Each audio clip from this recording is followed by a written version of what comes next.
Mostly because the game is like an infinite loop of exploration in a castle where you get lost no matter what you do. That was the biggest thing I didn't like about Hollow Knight. It was just so unnecessarily confusing on so many different things. Playing Scum tomorrow? What is Scum? Am I done with AoE 2? No, I'll play it, but not today. Like I said, I'm kind of tired today. It's worth it? Yeah, it's worth it, but it's very frustrating to play. Like, yeah, I don't want to play those games often, you know? I'm done with this. I'm gonna check this and I'm done for the day. I love you, Mr. Bubs. Do you love me too? No? No. I think you love me. What the fuck? Yeah, I got you. I got this on camera. Jeez. I guess what surround sound means is that right over here, Jim. 2 speakers. Damn. We have 2 speakers. What?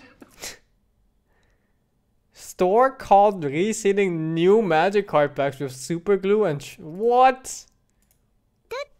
All right. 15 minutes? Welcome back, everybody. It's Rudy. Thanks, Mr. Professor Oak's testicles. The same. And I said, well, they all do feel a little different. I mean, right up front, a little bit of shipping damage. The plastic feels thinner to me. It really does. This is not, it does not feel like he knows what the fucking the plastic feels like of the boxes of the cards he buys from Magic the Gathering. Hey, that would be, Wizards has the ability to see where they came from. How many packs did he buy? There you go. So we're going to have to take that video ever. Plastic, the one on the right, this is the fake one, I believe. So the sealing is completely different. So he owns a store and sells packs? Oh, that makes more sense. So the actual seal itself isn't even the same material. It's a thinner, kind of a homemade wrapper type machine. Because okay, so that's not even close to the same. Alright, so the box itself, let's see how bad this is. Alright. Obviously, I expect some garbage, rare. Dragon's Horde, I'm assuming that's a garbage. It doesn't sound like it has any value. So, obviously. And, of course, no dice? You have a couple friends that spent 20k on Magic cards? I know it's an expensive hobby. Alright, is it actually the M19 dice? Okay, it's the M19 dice. Alright. So the packs are exactly in place of where they should be. None of them upside down, anything strange.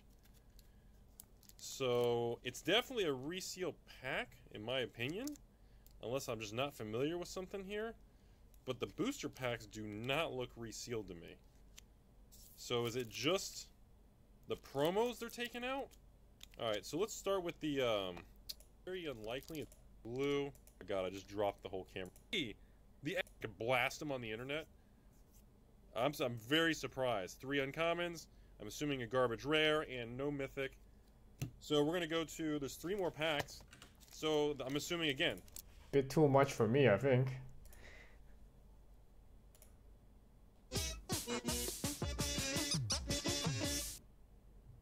Welcome back to Al TV. Right now it's time for our exclusive interview with Mr. Marshall Mathers, also known as Eminem, also known as The Real Slim Shady, also known as Missy Misdemeanor Elliott. We'll follow his startling transformation from hardcore Alf fan to hardcore rapper. This is indeed a pleasure. Marshall, welcome to Al TV. I'm sorry, should I call you Marshall or Missy? Marshall, you know what I'm saying? Well, Marshall it is then. Hope it wasn't out of line to ask. No, it wasn't. You know what I'm saying? I know what you're saying. Because, you know, I wouldn't want you to be offended. And I'm not. You know what I'm saying? I know what you're saying. You know what I'm saying? I know what you're saying. You know what I'm saying? I know what you're saying. You know what I'm saying? Yes, I do. You know what I'm saying? Yes. You know what I'm saying? Yep. You know what I'm saying? I know what you're saying. You know what I'm saying? Yeah. You know what I'm saying? Yes. Yes. You know what I'm saying? Yes. You know what I'm Is saying? this 10 minutes of this or what? Yes, You know what I'm saying? I told you. You know what I'm saying? Look, You know what I'm saying? I said that. You know what I'm saying? You know what I'm saying? I You know what I'm said saying? Shut up! Shut up! For the 2 months. Shut up! You know what I'm saying? Yes, yes, I know what you're saying, all right? Whatever. Anyway, thanks for being on the show. You know, we've had a lot of great guests dropping by. Have you ever met Celine Dion? I have felt like killing her before. Well, obviously, we all have. Ever felt like killing anybody else? Mr. Tennyson. You know, most of my family members. That's nice. I never got the Which appeal of reminds this type of humor. It's like, not even my thing. The complacency of fools will destroy them. Proverbs. Get out of my house! Exodus!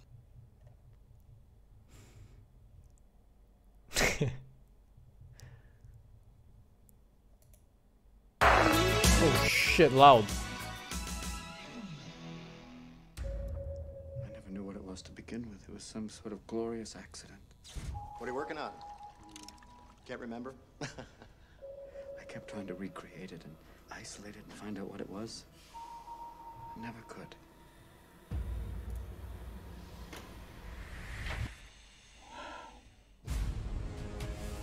I'm a reporter. I follow people that do not want to be followed. Why are you here? Was that Tom Hardy just now? Foundation. We found something.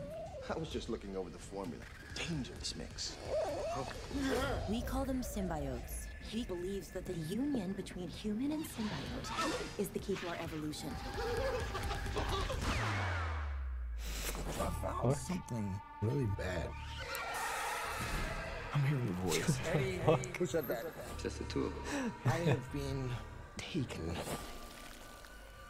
It worked!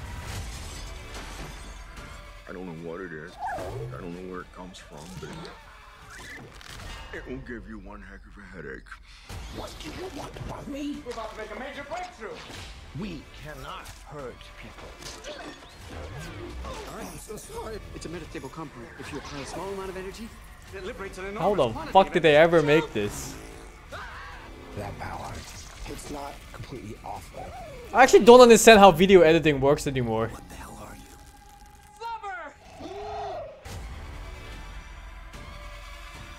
Fantastic editing is insanely good editing, right? Like what? Flubber? Sounds like baby shampoo. Looks like the fun they use for Shrek. Flubber? Sounds like baby shampoo.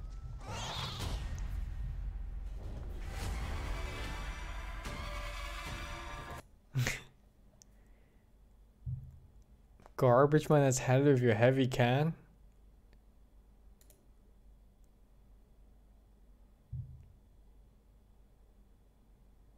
That's insane, right? Sometimes those video edits. It's a really long and tedious process. You have to mask all that venom shit, all done by a hand in this case, because you cannot isolate the color or brightness. A lot of work. I figured it was a lot of work.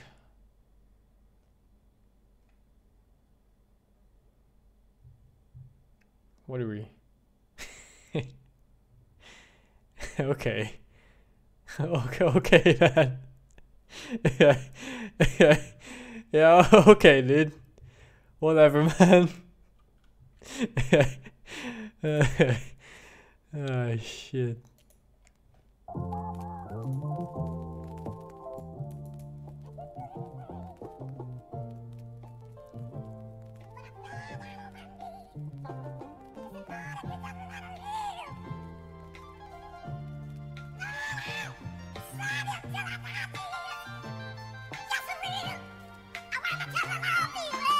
What's this? I can't dance, but I swear the spirit moves me. Indie budget, but my sound is like a movie. Civil rights. Oh shit, this sounds nice. Move me, but turn this joint on and it might just move me.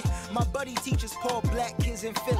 99.9 of them will never see a milli. But when Meek was locked up, they were yelling free Millie. But if they get jammed up, I don't like that. Like, what do you call it? Ain't no one gonna save me. That noise. I don't like that. What is that even? It's that old Kanye flow. I miss that old Kanye though. I'm not fragile, but I bruise easy. Probably why I was hurt by the new Yeezy. He could really turn his back on us that easy. I can't listen to whatever that is, man. The fucking Donald Duck, yeah. Yeah, 2 minutes of that.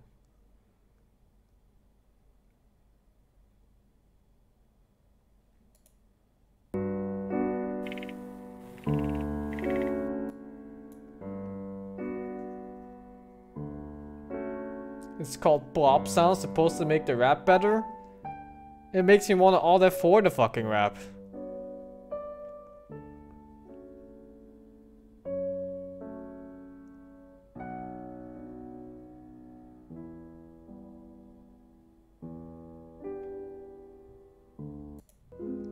Is it just a guy in his aquarium?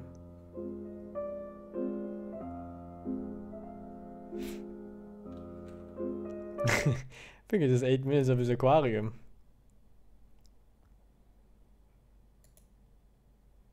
$12 minutes of buying weed in Texas? Yeah, that's a no for me, dog.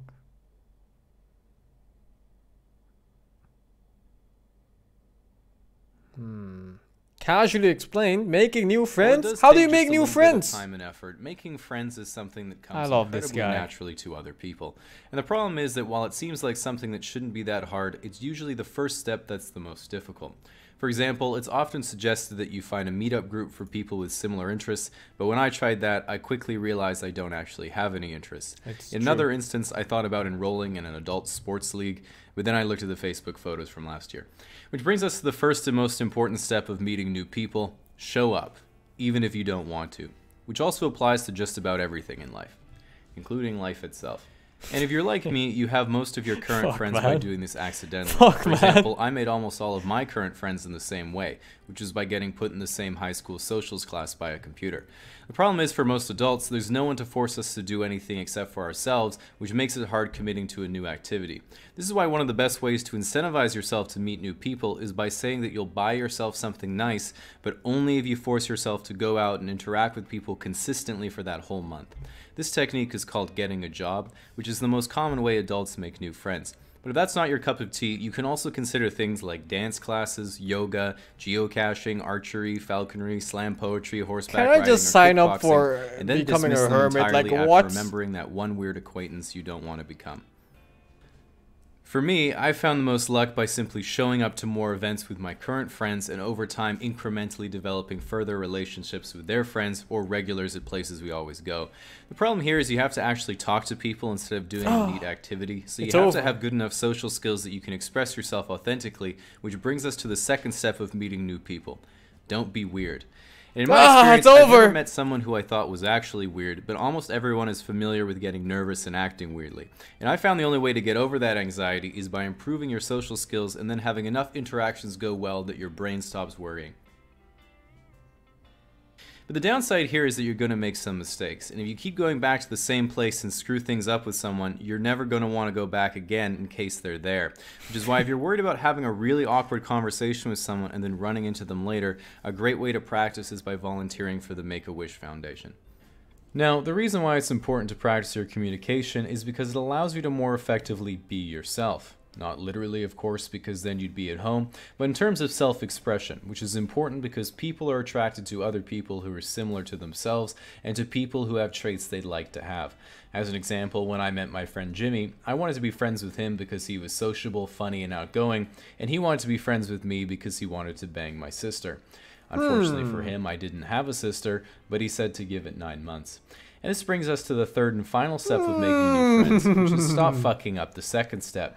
And the trouble here is that for a third party, it can actually be indistinguishable from the alternative and much more wholesome third step of the friendship formula, which is fucking up the second step on purpose. And while you can certainly tell how good of friends you are with someone by what you feel comfortable talking about, before you can come out with inside jokes that might hit an insecurity, your rapport has to be built gradually as you each take turns adding another layer and another layer until you can eventually go for it. And when it comes to how to actually get there, there's certainly a strategy to it that isn't immediately self-evident. So much so that some people might think you looked up strategies online, but deep down they know it's just because they can't come to terms with the lunch they had to buy you at the end of the semester 6 years ago. Anyway, next time we talk more about making new friends, I'll be diving into some specific things like frequency, volume, and intensity of interaction, and explain the best way to have a conversation with someone the only way I know how, which is through a 4-minute monologue. Feels fucking bad, man. All his videos are so fucking depressing.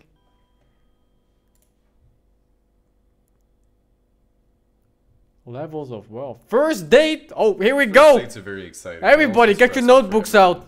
For guys, for girls, and for any nosy bystanders who can't mind their own business.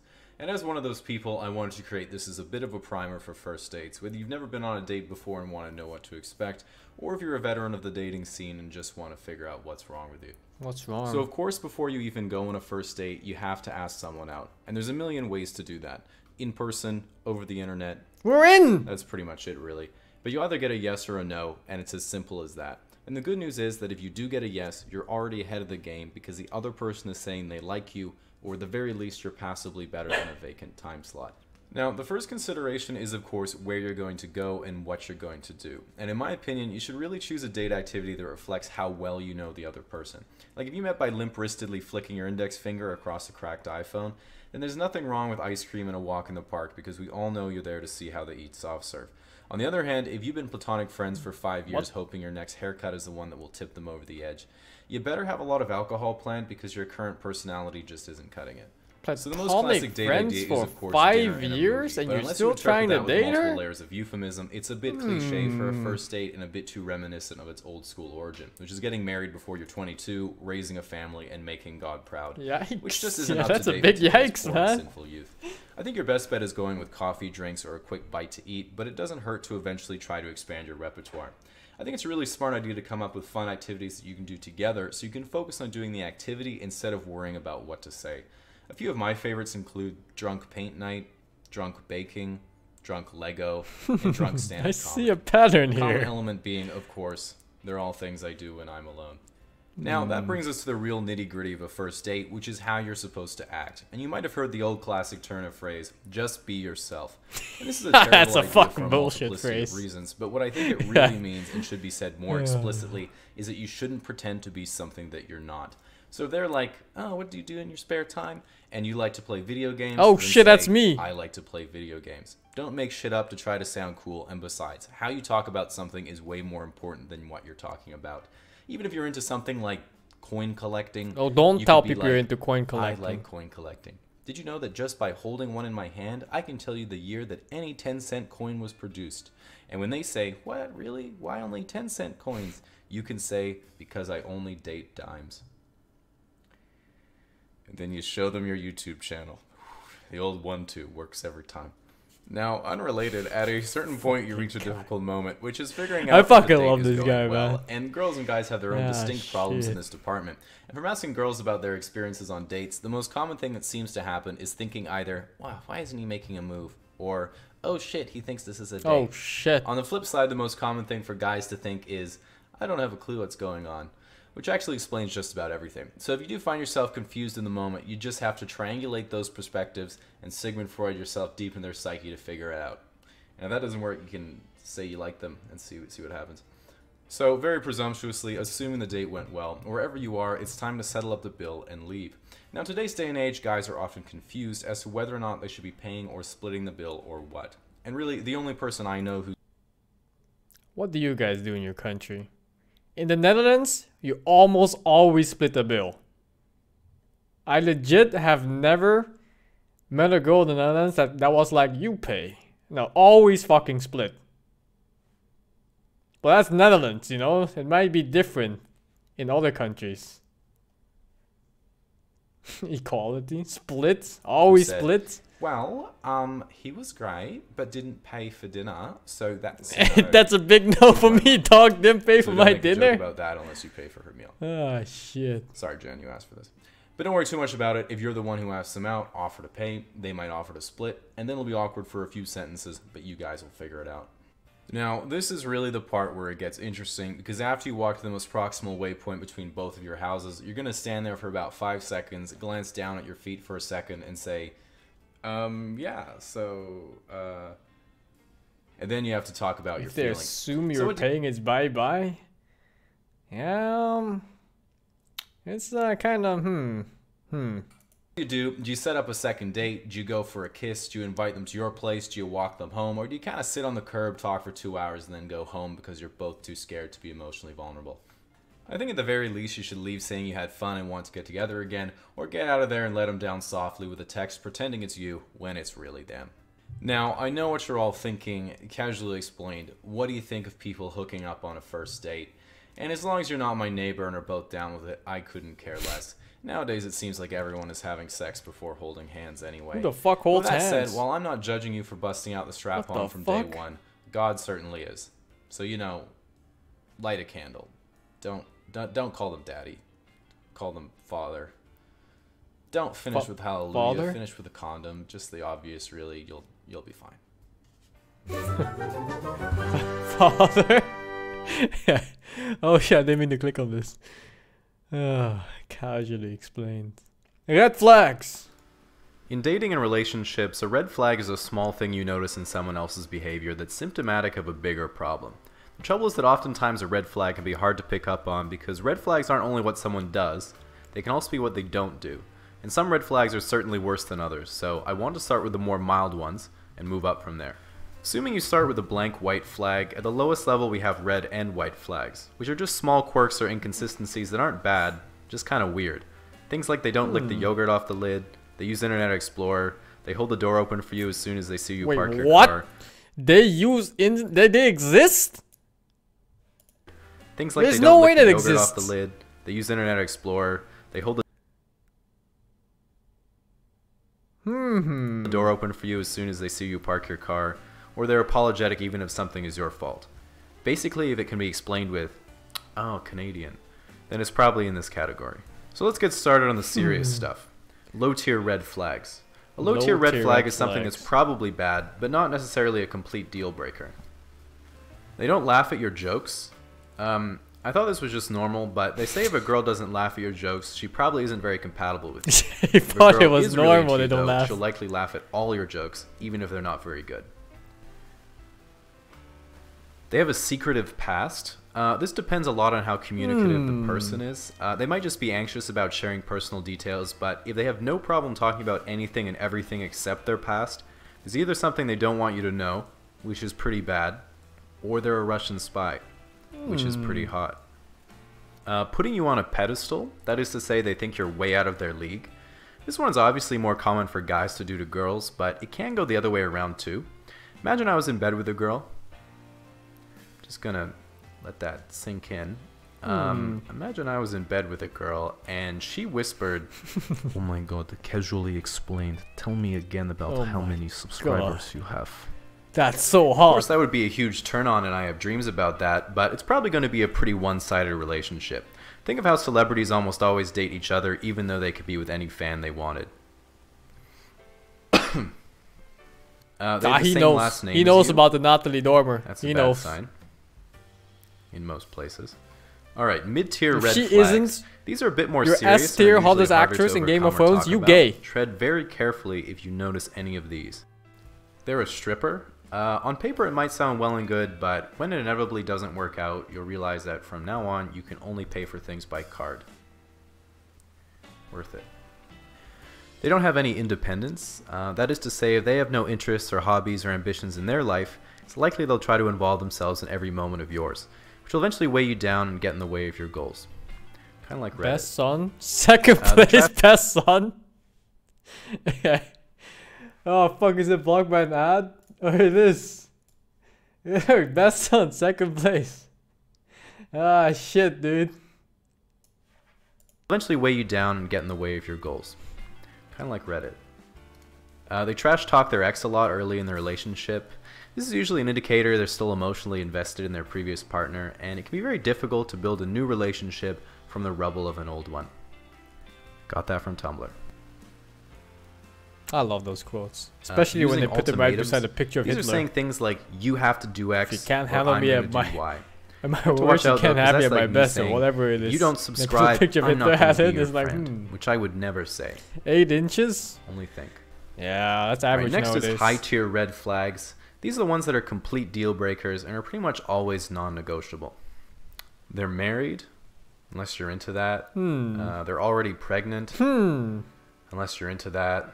They're under 18. This isn't just a red flag, it's a felony, but if you do find yourself attracted to girls who are still in high school, a great way to get over that is to talk to one of them. It's true. They treat waitstaff poorly. I actually can't talk to I people think being under, mean to other people under in 20. general is a good It's sign of impossible. how they're going to treat you in the future, and I know that'd be hard to deal impossible. with because my self-esteem is based on what other people think of me. If you don't like their friends, people tend to be friends with people similar to them, and if someone surrounds themselves with unsavory individuals, it tells you a lot about that person. Now, after a long time, eventually you might find that after going on date after date or going through relationship after relationship, even just after meeting a lot of new people, you start to think, it really seems like pretty much everyone I meet has something wrong with them. They don't get me, they always have problems that they don't think are problems, I can't connect with them at all, and why can't I find someone who's not such a disaster? This is the maximum tier red flag. It's actually just you. Feels fucking bad, This might sound pretty man. bad, but in a way, realizing that you might be a bit more responsible than you previously thought is the first step to becoming a more wholesome person and having better relationships with other people.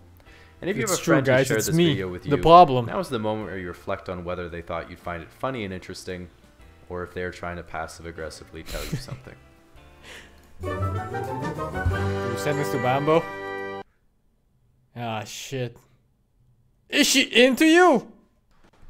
I know a lot of guys have trouble picking up on the signs of whether or not a girl is into them, so today I want to do a little quiz so you can see if she actually does like you, or even just how good you are at recognizing signals that you might be getting. Let's say you're in a bar and you look across the length of the counter and you see a cute girl who glances at you briefly, does a quick hair flip, and then turns back to her friends. Is she into you? Eye contact is obviously a good sign, but you really can't tell from this example. She could just be adjusting her hair, and maybe she was looking at someone behind you. So let's say you're at the office and your cute coworker is waiting behind you to make some copies your cute of coworker, you say. whatever people make copies of, and she says, "Wow, do you think you could go any slower?" and then playfully punches your arm. Is she into you? Again, you can't really tell from this example either. She might like you, but she might just be giggling and punching your arm as a sarcastic middle school throwback, so really no way to tell. Okay, so let's say you're at the gym on the elliptical for some reason, and Cutie McBooty comes in and gets on the exercise bike in front of you. And then after 5 minutes, she looks back and says, "Wow, I'm so sweaty already. If only there were a way to get the same workout at home riding something else." And then gives you a wink. She into you? Can't tell. Yeah, I still can't tell with that one. Exercise equipment is pretty expensive, and maybe she lives in a small apartment and just doesn't have space. So maybe you find a good deal on rowing machines somewhere, you can show her the flyer. Okay, so let's say you meet up with a friend that you've had coffee and drinks with a couple times, and she says, "I had a lot of fun on the last few dates we went on." That's a good sign because she thought those hangouts were actually dates. So suppose then she says, "How'd you like to come back to my place and watch Netflix tonight?"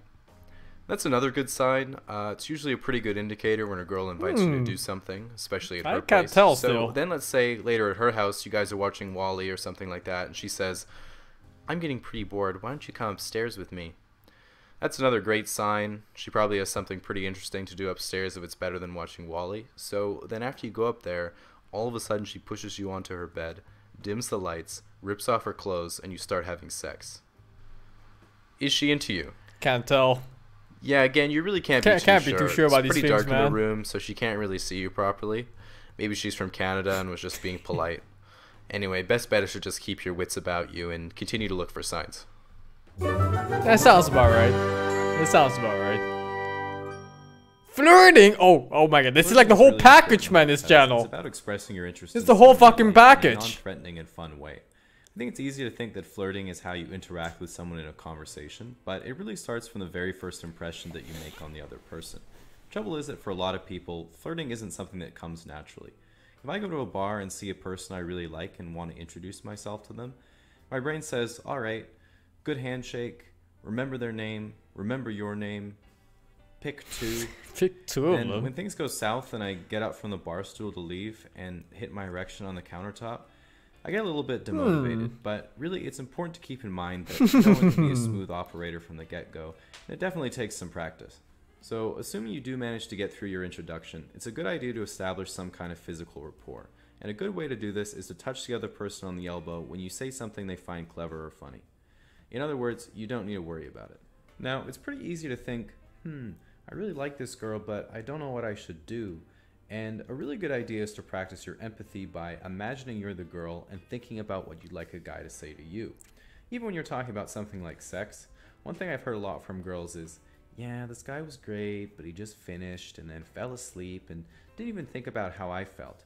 So the lesson I've learned there is if you want to be better at pleasing a woman, you really need to think about what it's like to be fucked by a dude. What's good about this is that because it's a thought experiment, you can do it whenever you have a free moment, whether you're on the bus, or at the gym, or just at the bent over gym? the kitchen counter. So a big part of flirting is teasing, and this is essentially making small playful jabs at the other person that get a positive reaction and elevate the mood. Imagine a girl said to me, "So your last video had a good amount of views. Still staying up all night refreshing the page?" That would not be very good teasing because I'd be really worried about how she found out. But if she said, "Damn, have you been working out? You're really starting to fill up that extra small shirt," that would be good teasing because it's been my goal for a while. Now, the way that guys and girls express their interest is very different, and generally the way that most girls will flirt with a guy is by laughing a lot and touching him on the arm. But this is also how a lot of girls act platonically friendly, and there's not really any way to know which it is until she tells you 3 years later when she already has a boyfriend. On the flip side, guys tend to flirt with a lot less nuance, and generally prefer to set up a situation where they either get a definite yes or no. There's a few ways you can do this. You can explicitly ask them on a date, go for a kiss, straight up ask them how they feel about you, or just send a dick pic. Different guys have different styles, so do what feels right for you. I like to send them at breakfast. That way they have the whole day to respond. Usually go for natural window lighting, and use the macro setting, obviously. All in all, I think everyone should put in an effort to improve their ability to communicate honestly with someone they're interested in. If anything, it's worth making the effort, so if you do meet that perfect person for you, you don't miss a golden opportunity because of a lack of confidence. Just remember, I like to always small think, items. even if I screw up and a date goes poorly, shit, dude. I can always go home that night and practice my empathy. How many videos does this guy have? I remember watching like a few of these, but I don't think I've seen these before. One night stands, breaking the ice, introverts and extroverts, finding the one. So I have some friends who seem to go from relationship to relationship It's very soft in and the volume, span this of a one. few weeks, and others that have been single the entire time I've known them. And it's made me wonder, what are the chances of actually finding the one for you? So after thinking about it for a while, I came up with this formula which can roughly model the probability of meeting the right person after you figure out 3 things: how often you act on opportunities that arise, how many people you're interested in. This is max volume, how many man. It's just encounters this you video is have very in a given soft. time frame. Once you figure out what these values are, you can then plug them into the formula to get the hope you have left. So let's start with our opportunity value. Some engineering friends told me that using an O as a variable is in bad form because it looks like a 0, but when I told them it represents the courage you have to talk to girls, they thought it was fine. Bear in mind it is a pretty substantial multiplier, so really sit down and think, out of all the recent opportunities that you've had to ask someone on a date, how many moments did you let slip away, and how many moments were you at least 7 out of 10 drunk? Now, next we have P, which is the fraction of people that you would be interested in, and figuring this out takes a bit of work, so if you're thinking, I can't be bothered, I'm down with anyone, then the P can be removed from the equation and you can use the new formula. Okay, so assuming that's not you, we have to be able to figure out how many people in the world that you would be interested in. Now, there are 7.4 billion people in the world, so if you're a straight male, biologically speaking, you have 14 years. 3.7 billion Same years as the partners. girl I We'll had say sex 4 billion yesterday. because Love you sing less Thanks, than Mr. 3. Collimac, for the now, 14. obviously, you don't want to date someone very much, underage, man. so we'll say they're at least 18, and you don't want to date someone too much older because then you're less likely to have much in common. Given my age, I'd say that caps out somewhere around 32 or 35. So obviously, I prefer if they were single, but wouldn't be the first time I've broken up a marriage. What? Shout outs mom and dad. Ah, fuck, dude. So let's focus in on the English. Oh, this guy. Doesn't he sound like he hates himself so much? Humor is really important for both parties, so I'd really like to date someone who's at least as funny as me. How is that possible? Now, I'm pretty vain, so I want any accidental kids to be as good looking as possible. I'm not going to say I'm only going to date 8s and higher because people tend to end up with other people who they perceive to be in the same league. So we'll say 8s and higher with low self-esteem. Okay, so I'm looking for an English-speaking girl who's good-looking, single, and laughs at my jokes. That sounds pretty accurate. And after eliminating countries that aren't really viable, that ends up at around 10 million or 1 in 100 people, which is our value P. Okay, so moving on to the third and final variable, we need to figure out E, how many encounters you have in a given time frame. Now, the best way to do this is actually recording how many new people you meet in a year, month, or week, and then just extrapolating. But if you're just looking for a ballpark, they say the average person will interact with about 80,000 people in their life, which is about 2.7 people a day. So if you're a math guy, just use Euler's number as a default. I decided to actually count how many new people I've said hello to this last month, and that number ended up being about 2.5 a day. 2.5 a day? Said hello back was about Isn't that ridiculously low? That made me sad. I think I say hello Now, to for like, the final oh, step, I we guess can I take walk all my the values dog, that so we have I so meet like far, 30 people a day at put it least into saying the hello formula, to. do some simplifying, do a little bit of number crunching, and the chance of meeting someone who could be the one for you is 1.35% per day or 99% per year. All in all, that doesn't sound too bad, so with the good news behind us, when the day comes and you do finally meet someone who could be the one for you, all you have to worry about now is finding out if you're the one for them. Conveniently, this formula is exactly the same. All we have to do is take the hope formula and then substitute the H for an N before proceeding as normal. Ah, fuck, dude. Ah, fuck, dude.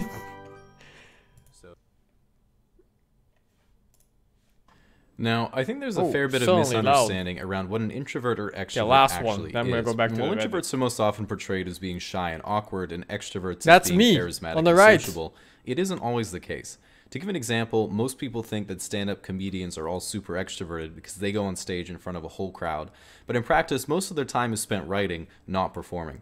Even someone as famous as Louis C.K. has called himself an introvert, despite the fact that he's performed in front of what? A dozen women? So what does being introverted or extroverted actually mean? And the first thing is that you're not entirely one or the other. You're somewhere on a normal distribution or bell curve that runs from total introversion on one side to total extroversion on the other side, which means almost everyone is actually around the middle. You might have heard some people in this category call themselves ambiverted, but they're actually just average. Now, the simplest definition of the two extremes is that extroverts are energized by social interaction, while introverts are exhausted by it and prefer more time alone. Problem here is that it's easy to self-diagnose without comparing yourself to anyone, but it only really makes sense if you give a group of people a few dozen hypothetical situations and then rank order their responses relative to everyone else. So you're not way off at the end of the introvert spectrum just because you only rate your Uber driver 5 stars if he doesn't talk to you. You're probably just on a different sort of spectrum. So without quizzing you on every detail of your life, what are the signs that you're more introverted or extroverted? So extroverts tend to have a lot of acquaintances, I'm while the guy on the introverts left, don't. but This that's is a of zero course instead because of extroverts 265. tend to meet more people, but also because they're more likely to say, "Oh boy, I'm not doing anything on Sunday, and I haven't seen Cindy for a month. I should ask her for coffee and I can see how her new job is going." Whereas an introvert is more likely to say, "Oh boy, I'm not doing anything on Sunday." What? That's not true. Extroverts experience more positive Sundays emotion, is more or like, at least experience positive when do I emotion start more playing video intensely. games? This means they're Well, more that's enthusiastic and every day. excitable. This is interesting because if you take something like a concert and control for drugs and alcohol, the people near the front will tend to be more extroverted, while people who are more introverted will be further away from the stage, like at home. So behaviorally, extroverts might seem to act first and think later, but I think a better description would be that extroverts tend to experience more and reflect less, while introverts experience less and reflect more. In a way, you could say the biggest fear of an introvert is losing their hearing, because then they couldn't listen, whereas the biggest fear of an extrovert would be losing their tongue, because then they couldn't eat ass. Fuck, Now, what? you might wonder if your degree of introversion or extroversion changes as you get older, or if you're stuck how you are forever. And for things like how much positive emotion you experience, it doesn't look like that changes much. However, some people make the argument that the things that happen to you during your life can change the way you process emotions. I don't know for sure, but anecdotally, I have never experienced much positive emotion since the big accident. Being conceived. Ultimately, it's no better or worse to be introverted or extroverted as long as your behavior really is a preference and what you're doing with your time is meaningful to you.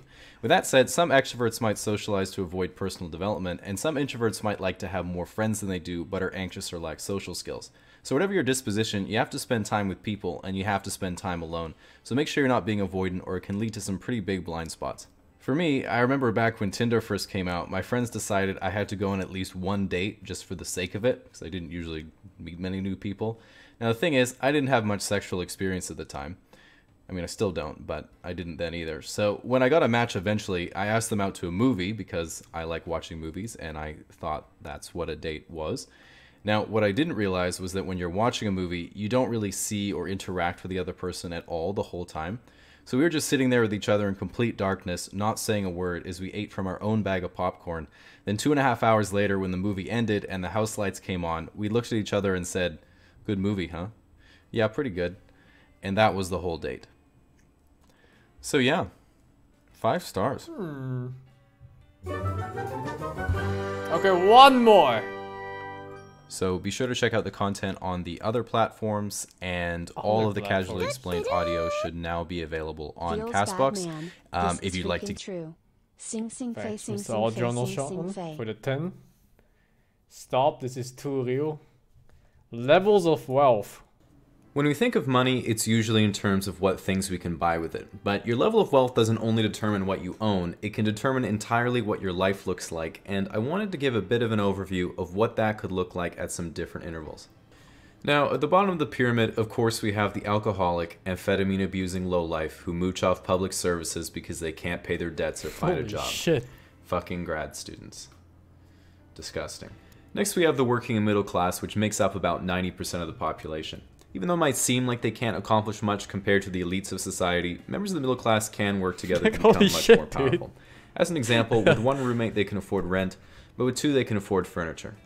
The middle class earns up to $300,000 a year, but the median individual income is a lot more modest at $38,000. This can be pretty misleading though, because if you're 50 with a wife and 2 kids, $38K a year is pretty rough. But if you're 21 and single, you're buying resale Yeezys thinking, "Man, I wonder how much sex I'd have if I didn't live with my parents." So in conjunction, I think there are a couple lifestyle indicators to check to see if you're in the middle class, such as your grandparents had 5 kids, your parents had 3 kids, and you're going to put a stop to it once and for all. And you don't have an emergency fund because you figure that if you're on vacation, your appendix gives out. Why would you spend $20K on surgery when you could just die? Fuck, dude. So moving beyond the middle class, we get to the start of your truly wealthy people. These are the notorious 1% who typically have an individual income of $300,000 or higher, or a net worth of over $8 million. Usually this means you have more than one home, active investments, travel whenever you want, and basically have the best of everything short of private jets and a Battlefront 2 season pass. But in the same way someone in the arts might wave their fist at an accomplished engineer, there's a huge difference between people within the 1%. As an example, if you're worth $75 million, you have the ability to see almost anyone in the world just by asking. But if you're worth $75 billion, you have the ability to see almost anyone in the world without asking. Once you're worth over $100 million, people use your first and last name when they talk about you. And if you're not famous, you at least have a Wikipedia page that you didn't make yourself. You likely make up to $10 million a year, which to compare with a more normal income is like going to Costco and paying $1.50 for a hot dog, but getting 100 hot dogs. I don't know why I left that in. At this point, your wealth is almost magnetic to more wealth, and ironically, things start costing less. I could pay $5,000 for a Gucci suit, and people might think I'm cool, but if I were actually cool, Gucci would have paid me to wear it. While it sounds pretty great, you might start to wonder if people like you for you, or only like you because you're rich and famous. Fortunately, though, you are rich and famous. So finally, at the very top of the pyramid, we have the people worth over $1 billion, the 0.001%. Guys like Elon, Jeff, Branson, and Bill. These people have so much money they can literally change the world. Save the kids? Done. Create your own space program? Done. Dinner with the president? You are the president. You don't fly business, you buy the business. When you get pet supplies from Amazon, you mean the rainforest. And when you say, "Hey babe, how about I drive this time?" you're talking to the car. If you look at the absolute top, Jeff Bezos recently overtook Bill Gates, and to be as rich as the two of them, you would have to earn about $5,000 every minute you were alive. They even said themselves, $5,000 a I don't minute? think I could even spend the money if I tried. Fucking amateurs. Now with the pyramid capped off, if we step back, it does seem like the implication here is that your life gets better the more money you have, which brings about the age-old question of, does money buy you happiness? And from what I've looked at, I think the best explanation is that money won't buy you happiness, but it can make problems go away that make you unhappy. Like when you go to take money out of your bank account and get charged a fee because there's no money in your bank account. When you buy tickets online, you have to pay extra for doing all the work yourself. With that said, I wanted to end it at that point, but I showed my friend and she said, "Is that it? Is it just first world countries? What about the rest of the world?" And you know, like they say, you can't make your sneakers and wear them too. Who says that? The good news is that my demographics show that there aren't many people in third world countries watching my videos. They don't have internet. So we'll worry about that another time. Jesus Christ. As a quick side Okay, note, one more. If you want to get an audio version of any of my videos, you can go to the Castbox app or website and subscribe to the... Okay, one more. So, the last world of one. men's fashion This one's is new wacky, even. wild and turbulent place, especially thanks to the internet, where 10 years ago, if you discovered a men's fashion forum looking for advice, they'd say, yeah, just wear jeans and a shirt that fits properly. And you'd be leagues ahead of your average dad just by doing that. Nowadays, while they already existed to some degree, those fashions and forms have diverged and then grown into huge subcultures that include things like your mainstream business attire, high fashion, casual wear, streetwear, The hell is that and all guy on sorts the of top right subgroups wearing? under that, including things like your sneakerheads, tech wear, skate wear, pale wave, avant-garde, and then everything Kanye has been in the same room as. On the surface, they all seem like completely different and confusing genres, but it's kind of like how there are a million types of movies, but they're all built on the same principles. So if you break it down into what the actual purpose or inspiration of the different trends are, it starts to make some actual sense. So to start with the obvious, you take business and formal attire, and it literally has barely changed for 125 years besides the fat conductor hats. A basic suit looks fantastic all the time, and the only way it doesn't is if it doesn't fit or you're wearing it at the wrong place. And that's the whole point. It's a super simple yet refined outfit that says, I'm a respectable, put-together person representing a respectable, put-together company, so sign this contract and let's monopolize American steel. So as that devolves a little bit, you have something like business casual, which is of course much more prevalent nowadays as business has become a lot less face-to-face and a lot more online. Some people wear business casual or chic casual outfits all the time, but it works better if you're a bit older, because if you're a high school student or university freshman, it can come off as a bit incongruent because there's really no reason you'd ever need to wear a button shirt other than when your date drove you to prom or that one job interview you've had. So it might be good to wait until you've at least paid taxes before you look like you filed someone else's. So, in my opinion, this is the point where things get interesting because you get to your casual, everyday clothes where you can really express your personality by copying what popular rappers are wearing. It's by far the most rapidly evolving area of men's fashion. I think the most noticeable shift recently has been the huge prevalence of streetwear and designer brands gaining popularity with teenagers and young guys. I mean, not that long ago, the only people who'd spend money on Gucci were rich middle-aged guys buying their wife something for an anniversary, but nowadays the barrier for entry is getting like 3 A's that semester. The part that I found the most interesting about some of the streetwear culture is that a lot of unfashionable items are worn ironically, where you're sort of saying, I know so much about fashion that I'm wearing something I know is unfashionable, because in order to identify something so unfashionable, you would have to know a lot about fashion. Like a while ago, it would be as simple as wearing a pink shirt and putting your hair in a bun because it was the opposite of traditional men's fashion at the time. Then later it was overalls and a bucket hat because you live in a city and haven't ever caught a fish. And then eventually jean joggers and a NASA fanny pack because you're emulating that one weird kid in middle school. I'm still sour about this because I was literally that kid in middle school and people did not think I was fashionable. I did, however, have a pouch for my laser pointer. Now, this sort of ironic incorporation of uncool items certainly doesn't end there, because some brands seem to have been built almost entirely on this sense of consumer irony. And I think the most brilliant example of that is Supreme. And they were originally a much smaller kind of skate shop clothing brand, but effectively they said, alright, we're a pretty niche shop with a pretty dedicated clientele. Do you think people would buy just a regular white shirt with a box logo on it for $30? They fucking do. And it turns out they would, and as they got bigger, they said, alright, what about something like a Zippo lighter? And that sold out instantly, but as they kept getting more traction, they just said, fuck it. Nunchucks sold out instantly. Tennis balls sold out instantly. Fire extinguisher sold out instantly. And at one point, they must have had a conversation that went, alright, what is literally the least useful standalone item we could possibly sell? And someone said, how about a brick? Yeah, a brick. And look, Supreme was pretty big at the time, and everything was selling out, but would people actually pay $30 for a brick? And of course the answer was no. They didn't. Almost no one would pay $30 for a brick. They'd pay $1,000 for a brick because it sold out instantly. So anyway, hit me up for that collab. Like actually though. So once you go deeper into different contemporary fashions, you find some very interesting subcategorizations that explore the extremes of other genres, and some of them are pretty weird. I'm streaming video games. The most well known is probably high bricks. fashion, which does get a lot of flack for being weird, but it's really more of an advertising campaign and for showing off a designer's inspiration for upcoming commercial lines than it is for actual practical wear. So in a way, it's almost weird by design, which is neither here nor there for me. But if we start looking at the niche clothing that people do wear on a day-to-day basis, could be selling SingSing bricks for $1,000 each. So of course, a massive group that's permeated all casual wear are your sneakerheads, and these are the people you might have heard of who would camp overnight to cop a fresh pair of Jordans, but they only really wear them once for Instagram, and then they resell them the next day at 5 times the price to rich Asian exchange students. Something like normcore is wearing literally your entire outfit ironically, effectively dressing as blandly as possible on purpose. Pale wave is a sort of minimalism that centers around a lack of detail and subtle pastel color palettes. I quite enjoy this look because if people come over to my apartment, I blend in nicely with my IKEA furniture. Then there's all black everything, which is also a pretty solid choice if you don't like sorting laundry. I mean, I think it's cool because it makes your washer's spin cycle look like a portal to the 4th dimension. That's pretty neat. And then something like avant-garde, which is sometimes called goth ninja, is way more complicated, but is fundamentally about being able to sneak up on people perfectly camouflaged in the urban environment, and then being able to tap them on the shoulder and they'll drop dead instantly. Lastly, we have tech wear, which is the most technically advanced clothing possible. Your jacket weighs about 14 micrograms and is resistant to all 4 seasons simultaneously. Your carbon fiber Gore-Tex underwear is completely waterproof from both directions and has a concealed pocket for up to 2 Magnum condoms. Honestly, the only downside I can find to a tech wear outfit is that it costs $4,000 and you only Holy use it shit! Now, at this point, we've barely scratched the surface of all the fashion ideas that are out there, but moving forward, I mean, the first jacket looked kind of cool, right? The tech wear one. In unpredictable ways. Personally, I've been trying to pioneer comfcore, which focuses on being as comfortable as possible. That's me, guys. At all times. The only downside that I've realized is that